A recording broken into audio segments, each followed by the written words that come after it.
welcome to Bitstorm, a comedy game design podcast by two guys who know nothing about comedy nor game design. I'm Ben Slinger, and with me, as always, is Trevor Scott. Hello. Hello, I am Trevor. here. I am here Good. and ready to go. Keep those self-affirmations going. You're Yes. here, you're present. I'm present. You're readily available. It is currently Halloween, the night that we were yes, recording as this. as the time that we record this. We did do our Halloween episode last week. And look, if some scary stuff comes up, you know what? So what? That's fine. It's still on the mind. Still on the mind. Still on the mind. Actually, I have a credit for this goes to my wife, Erica.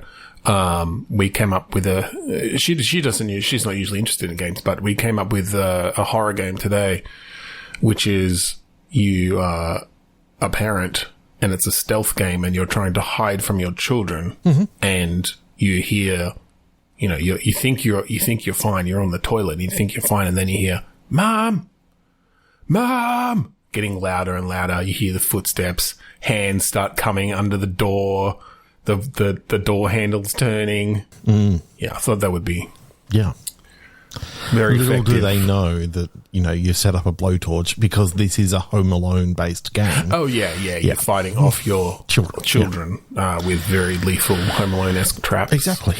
That's what it's all about, isn't it? Yeah. Yeah. Kid I love it. killing. No, they're not lethal. We've seen Home Alone. It's Looney Tunes physics. They are lethal if it was real, but because it's not real, it's movie magic. It's not lethal. So it's good.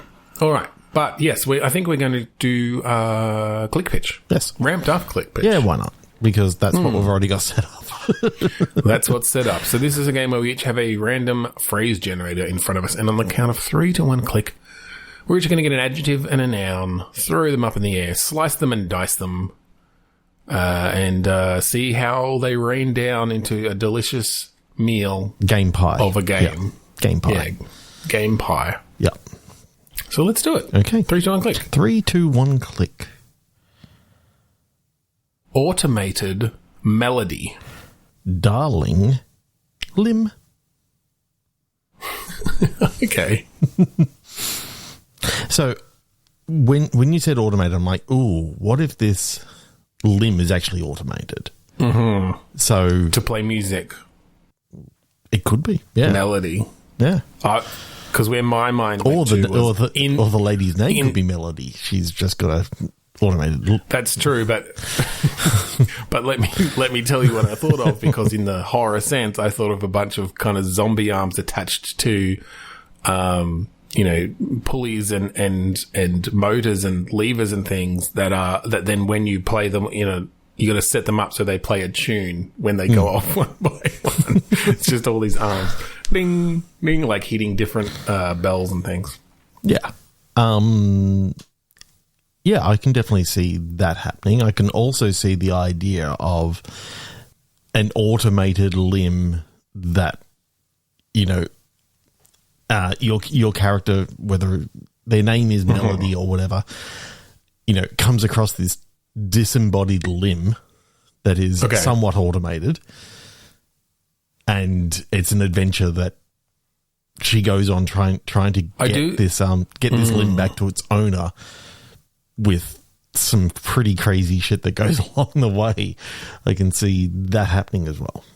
I do like the idea of a limb, an automatic, like a robot limb of some kind. That across the course of the game, you sort of progressively get more and more of it working, fixed. Like, essentially the goal is to fix this thing. And so initially, you get 2 of the fingers working, and you can use that to communicate with basic yes and no. It's like, touch your fingers together once for yes and twice for no, or whatever it is. Thumbs up for yes. Flip the bird for no. Yeah, there you go. But then, you get more and more of its sort of movement online, and it becomes kind of like a little thing, like a companion for you. Yeah. And, later you get to start hooking into its memory systems and stuff, and seeing, getting clues to where it came from. And then, getting it back to its owner, which is going to be a bittersweet moment because hopefully if we've done our job right, you've created an emotional attachment to this disembodied hand or limb. Yeah, I like the idea of it being the whole limb, like shoulder down, because then you can get some, different movement and different articulation going on. Flexing the bicep. Oh yeah. It's a sexy limb. It's a sexy limb. It's a darling limb. Like, you fall in love with it. Yeah, like, that's it. That's oh God, you could go some. horrible. I mean, we have, as we have noted, a lot of visual novels are very NSFW. I think you could probably not safe for podcast. No, that doesn't work. Do a pretty popular not safe visual for novel. podcast. Do a pretty popular visual novel about falling in love with a disembodied limb. Yeah. Oh, I'm just imagining where that could go with a character whose name is Melody. It's so. It's a musical based. You'd make $1 million. Maybe it depends on how your art goes, because in that style of not safe for work or not safe for podcasts style visual novels, you definitely need some good quality art. You can't get away with stick figures and pixels.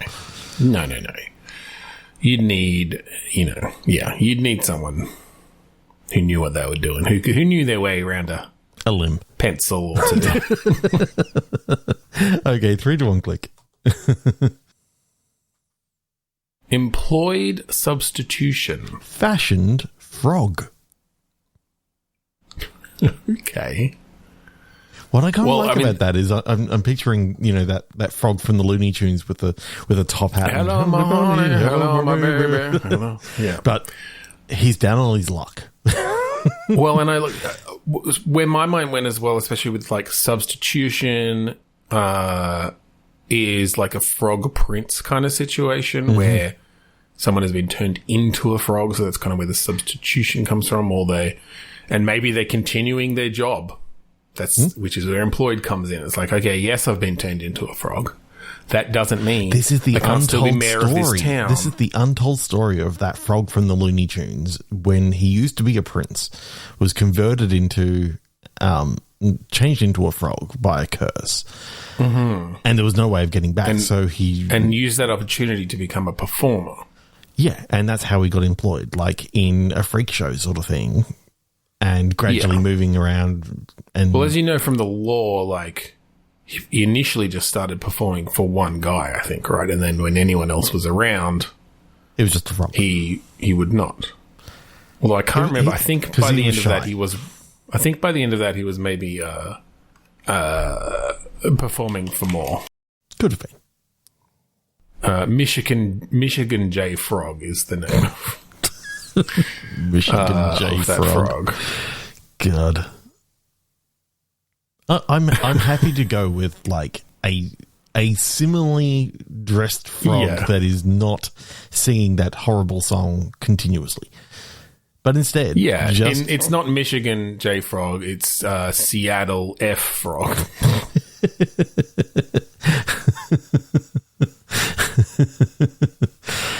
Or I guess that would be Washington. Yeah. Since Michigan's the state, right? Yeah. I don't know enough Kentucky about America. Fried Frog. Kentucky Frog Chicken? KFC? It's actually a chicken. Its middle name is just Frog. Okay. Either way, we're just... Yeah, no. Let's not go canonical. Let's not do into that. It's the idea of... Yeah, exactly. It's the idea of... I do like the idea of the Frog Prince deciding that becoming a frog is his opportunity to pursue his love of performing. Because he doesn't have to be a prince anymore. He's never wanted to be a prince. And he can sort of and then the out. big thing at the end is like, as the frog, he falls in love with like a princess or whatever, without realizing she's a princess because she's also slumming it. Yeah. And he turns back into the prince against his will, essentially. Like, he didn't know that was going to happen or want that to happen. And then you have to deal with those ramifications. Yes. It could actually be like a good act, end of Act 2 turn. It makes me wonder whether, at the very start, his father's saying that, we've decided that we're going to, we've arranged a marriage between you and this other kingdom, and, the trope of them falling in love even though they were betrothed to each other, and so they... Yeah, they don't even realize that that's who the other person is. But the idea that she actually doesn't want... Once he turns into a human, she's like... I liked you as my froggy friend, I didn't fall in love with you. You're just... Now it's just weird. I told you all my secrets. But hang on, was she going to fuck the frog? No. It was just a nice friendship that she had. Okay, it was a platonic kiss for her part. She's like... That turned him back into a prince. Because, the kiss has to happen, right? She's happy because, he helped her on, I don't know, her...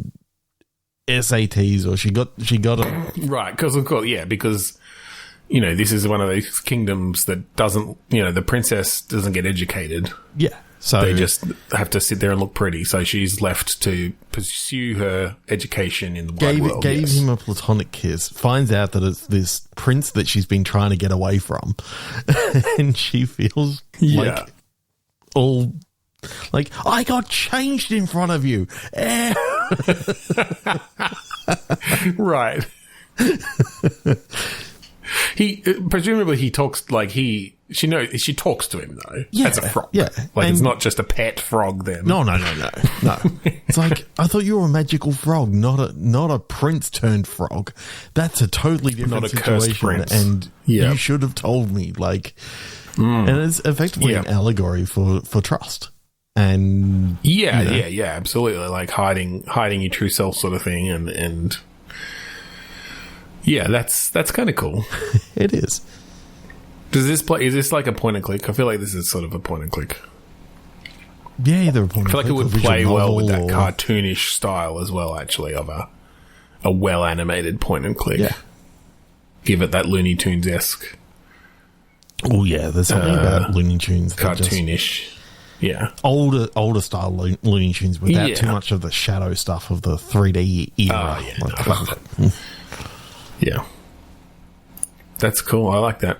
Do they make up at the end, or is it? I think they become friends, but that's where, like, she forgives him, and they have a platonic, or is it a friendship as much as he's sort of fallen in love with her, or does the allegory continue to the whole nice guy trope that he was expecting that because he'd been friendly to her, she owed him, and then when she turns him down, he becomes an incel, becomes the prince again, and like uses that against her. So he just becomes like a crypto bro sort of thing. Yeah. You've been playing as this character, and then we take that half right turn at the end. Yeah, well, that could also be a metaphor for how easily that pathway to right-wing incel can be if you're not paying attention. This is horrible. Let's move on. 3, 2, 1. The incel frog. The frog incel. The Frog Princel. Well, you just got the name of the episode. So that's pretty funny. Guest cruelty. Brick assistance. Ooh. Okay. Guest cruelty, though. That makes me think of some sort of like, maybe, again, on the Halloweenish thing, maybe building a haunted house of some sort. Yeah. Like building a haunted maze. I don't know why, but there was an actual murder that occurs here during the game, and you got to try and, brick the body up behind it while all the other scary things are going on. And it's sort of like other than just building a haunted maze, it's just set in a haunted house. Yeah. And so you've got all these fucking jump scares going off all the time that you're just like, oh, like I know these are all fake. But then, you come across a dead body. Like, you work there or something. You're setting it up. Or maybe you're one of the performers in there or something, one of the actual real-life people who jump out. And then, you find this body and you're like, oh, shit. This is going to tank my whole season. I don't know why, but I've just got this idea of, like, at the very start of the game, you're sort of searching through your mail and there's like third notice, final notice, all this sort of stuff of all these bills. Yeah. And then it's this is your last chance. This Halloween season has to go well or you're completely on the streets. And you're talking to your boss and your boss is going, oh, if you do a good job, then, I'll give you a raise and all this sort of stuff. Oh, I'll make you assistant haunted house manager. And then he's the one who gets killed and... Oh, the boss does. The boss does. And so... Oh, so you have to, like, fake the paperwork before you brick him up. Yeah. To, like... And then it's a whole weekend at Bernie's, but with, like... I wasn't quite thinking that, but yeah, okay. You'd make him into one of the like attractions, essentially. You got to spritz him up every now and again because he looks too pallid. Dries out. The skin all starts drying out. Oh god, gross. Yeah. That is pretty gruesome. It is having your boss as one of the like jump scares in the haunted but as I said, house that you're working at. As he starts getting worse and worse and worse, you realise I'm just going to have to brick him up behind this thing. Yeah, and you got to put up a like attraction closed and get out of there. And it just so happens that it's over this summer period. Or technically fall if it's a haunted house. Yeah, I think it's over leading up to Halloween. Over October. And you're so you were only gonna brick him up. You were gonna take him out mid-November and report it, but like you just had to make sure that this season went well, so that the haunted house made money. And then right at the very end, like you realise that oh shit, I accidentally left one of my bills behind the brick wall, and it's a huge Coen Brothers sort of, stupid thing of trying to get back. I'm trying to get it now. Well, I was going to say that the boss starts haunting you for real. By that point, Jacob Morley sort of thing from Christmas Carol, and totally. The ghost of chains, ghost of Halloween. He's got all the gear. He's got all the gear for very traditional hauntings. He's got the chains and the sheet, so yeah, he comes out. Goes all out to give you your comeuppance. 3 to 1 click. No, I've got some weird ones today. Do that one. Sounds vaguely like a slur. It was Bond Monkey. Thing is, that would go really well with my relaxing spy. Okay, well, mine is Satisfactory Remedy. So it's Satisfactory if it was made by Remedy Entertainment. Oh, interesting. So did they do Control universe? Titanfall? Oh no, Remedy, right? Of course. No, I'm thinking of Respawn. Remedy, yeah, okay. Alan Wake, yeah, okay. I like that. Control, I like that. Max Payne. Was it Max Payne? Right? Yeah, they did Max Payne. Okay, and then Rockstar bought it, and because Rockstar did 3. Yeah, I'm pretty sure. Yeah. Okay, I actually kind of like that. I think you could go some pretty interesting places with. Well, I think Control is the most interesting one there, in that you had the whole corporation with the interdimensional, cursed objects and things. Yeah. That you could build some automation style stuff around that and have some interesting fun stuff where it's like, okay, we got to get the curse level on this down to 10% before we put it into storage or whatever. Like, you've got some things there. So we've pretty much got an automation game now that, you know, it may be automating, you know, the reducing of said things. Did you ever watch the TV series Warehouse 13? No. It was a sci-fi, as in the channel in the US. SYFY. Sci-fi. It was one of those sort of shows made at the same time as Eureka and there was Alphas. Crossovers, There right? were crossovers between them all.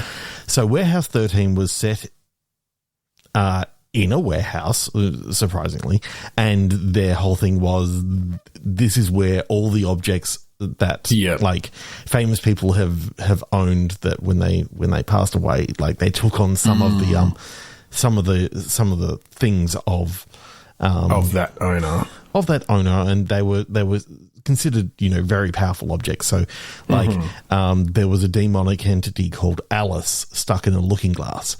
And all these sort of things, and basically a new artifact could be created through some sort of thing. I like the idea of sort of taking it away from control as such, not so much the bureaucratic sort of thing, but this is sort of like a massive warehouse where there's like things are always coming in, and you need to sort of catalog while you just, you know, you're a spy who's taking a vacation, and as far as they're concerned, a vacation is just not doing spy work. So they make you do all this menial work. So you're working in the factory. Well, I do kind of like that idea that instead of creating stuff like in most factory games do, where you've got raw materials and you are building things from them, I like kind of doing the opposite and bringing in, so you have to, like you said, catalog them. You have to define, okay, what are the power, like how powerful is this thing? You can have sort of maybe some fixed type of curses or magic or whatever it is that can affect these things. And so you have to build things that measure that, and that takes, you know, that can take some time or whatever.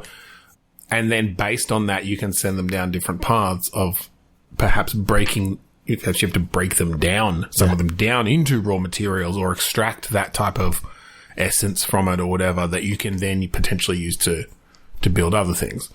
But yeah, I kind of like that idea that your raw materials are actually these highly complex objects that you have to salvage and deal with in some way. I kind of like the idea of playing with the idea of maybe it's not quite storylets, but, you know, sort of having different, like a Borderlands where they can where you can like randomly generate the artifacts that are coming through. Like, you've got a couple that are like, these are the big artifacts that are going to be coming through, and they're like the tentpole artifacts that and they have like specific story elements based around them and stuff. The boss level artifacts, and then you've got like the random sort of things along the way that and I suppose why I was thinking spy is because in Warehouse 13, they're actually these two people start in there that were agents for like FBI and that sort of stuff. They get brought in to actually be part of this crew, so that they are the ones who go out and investigate and go collect the artifacts that are being misused and bring them back to catalog them and that sort of stuff. I kind of like the idea then you could create a bit of a feedback loop where some of the things you're building from these are tools that your agents can use out in the field to then find more and more powerful objects. Well, one other thing I like there is that, like, if you happen to come across a quite powerful object, you might not have the tools to be able to mitigate that until you've done more research and contain it. And so part of this is managing, okay, well, we're going to put this in this storage over here, but it's going to be affecting things around it until we can properly research how to contain these things. And so maybe that can have effects like it slows things down, or things break down more, or fucking just things go flying around in the area, or it generates a ghost, or whatever, you know, whatever it is. You can have all these different effects, and really make it this that there's potential for chaos in this factory. Like, this is not like Satisfactory where it's, I'm going to build this nice, efficient factory. The only time that it becomes Satisfactory is when, like, everything has actually stopped. I think you'll have moments. I think you'll have periods of, this is running pretty well, and then you'll get a, like, level 7 demonic artifact come through. It's like, fuck, I don't have the tools to handle this. Yeah. So it's like, find a dark corner of the warehouse and stick it there. Yeah, whatever your max level, you've got something that can at least sort of slightly reduce the power of it. But you then need to get more artifacts in to research stuff to figure out, how do we actually contain or break down a level 7 demonic artifact? Like, we just, Yeah. And so I like the idea then, though, of having, all these little sections and making it a bit more kind of dark and dark and broody. Broody. Like, it's not like Satisfactory where everything ends up clean and shiny and nice.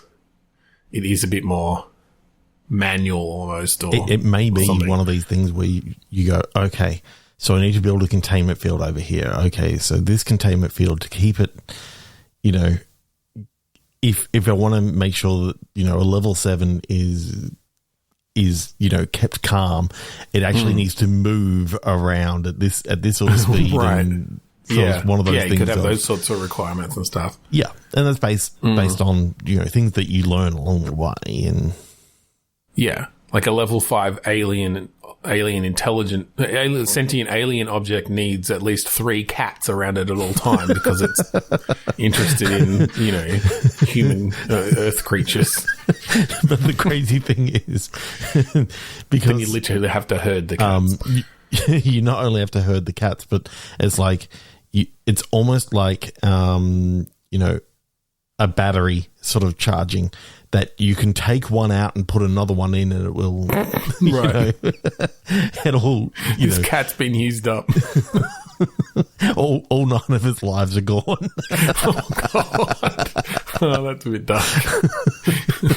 All right, 3, 2, 1, click.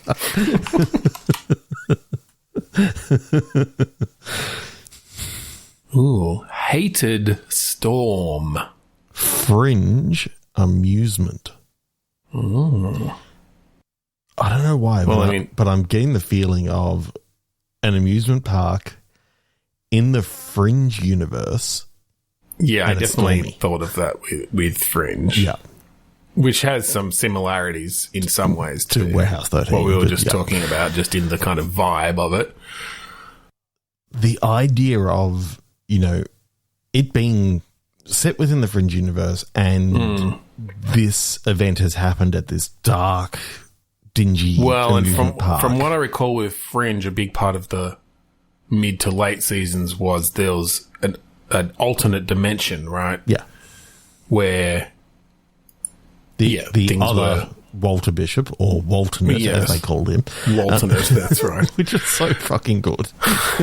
But I like the idea then of you've got this amusement park, but then you've got the alternate version of this amusement park that you're also having to deal with in some ways, and there is some bleed through that's starting. And there's something about, like, the amusement park here is dark, dingy, and scary, but it's bright and happy on the other side. And it's over sort there, of like hugely popular and here it's run down. Yeah. And you don't know which side of the which universe you're actually from.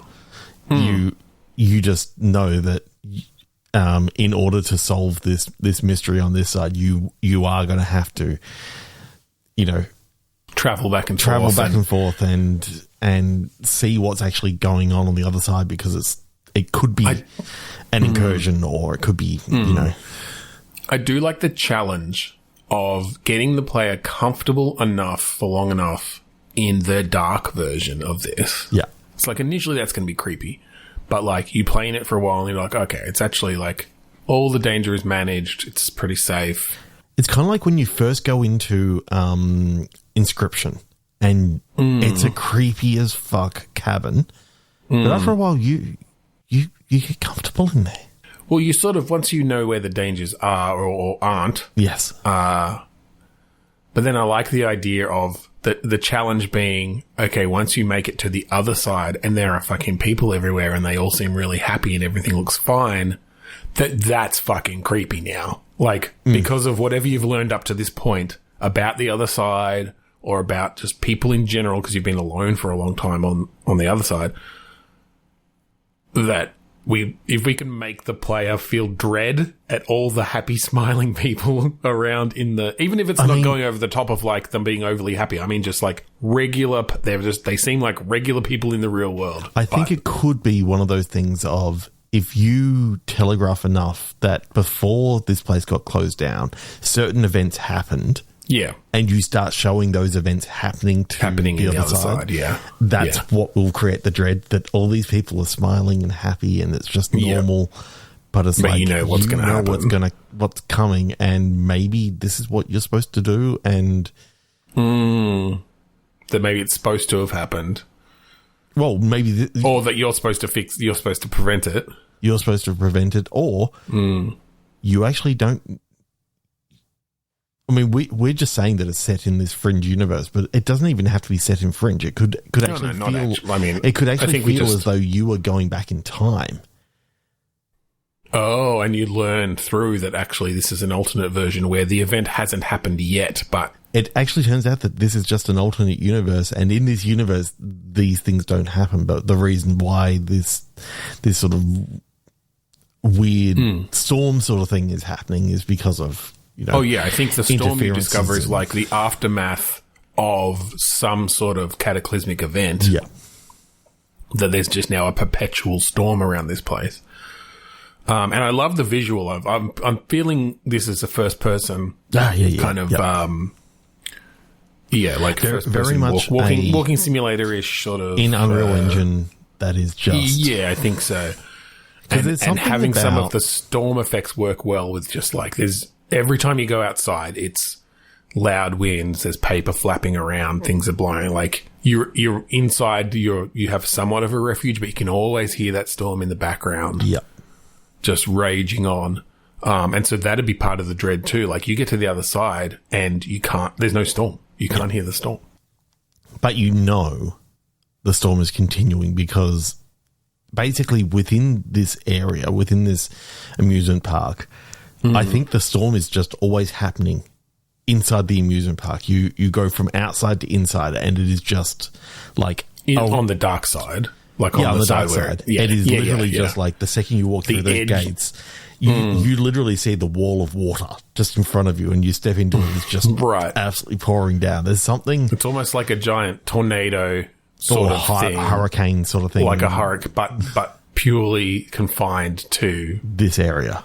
Yeah, and maybe it feels as though there's something there, but as soon as you walk through the gates, that's when everything really goes to hell. That's cool. I do like that idea then of letting the player think that potentially once they've made it to the other side and they realize, we're not going back in time, this is just an alternate universe, I might be safe here. And then you start seeing the signs that you've researched from the other side and know happened leading up to it. It's like, fuck, no. It's just that something has held it off for that little bit longer here. And but it's going to happen here if I don't. Actually causing it. And maybe, yeah. But yeah. And it turns out that what it actually is this incursion, if you trying to stop it, is the thing that's actually causing it to come about. And this is what happened in your own area, in the other direction, that someone else came in from another universe to actually stop this, and like it's from yet another universe where it happened there. Like, okay, so it's like this continuing chain of someone coming in, creating this incursion storm that like weakens the barrier between certain dimensions. Someone finds their way to another dimension. They're like, okay, cool, I'm going to live here now. And then the whole thing starts over there. Yeah. That's cool. I like that. And it's a self-fulfilling prophecy because it's like, it doesn't even have to be the same person. You can actually show that, no, I think everything happened when this one person turned up. Yeah. And you see that one person in this universe, and you're like, you're following along trying to stop them, but it's like, no, it was actually the creepy janitor at the back who was actually the. Okay, I think that's cool. I like that. A good. I think it's a good one to end on there. Yes. So took us a while, but we got there. Yeah, no, I think we had some okay ones in there. Yeah. But that one, that was particularly good. I think that wraps up nicely. It does. That gives a good... We got the story sort of beginning to end there. Yeah. In the broad strokes, which is what we like. Definitely. So if you would like to find our previous episodes online, you can go to podchaser.com/bitstorm. All of them are there. Give them a listen. There are a lot. Start wherever you like. Yeah. And that's why in season 2 we don't have numbers anymore, because you feel like you have to start at number 1. You don't. Yeah. There's no order 279. here. Maybe we should go back and take all the numbers off the old ones. Nah. No. I'd write a Python script to do it, but I can't even bother doing that. Okay, if you like the song that we play at the start and end of each episode, that song is called Mount Defiance, and it's on the album Containment Failure by the band Kuradust. It can only be found at kuradust.bandcamp.com, or I think we found it on torrent at some stage.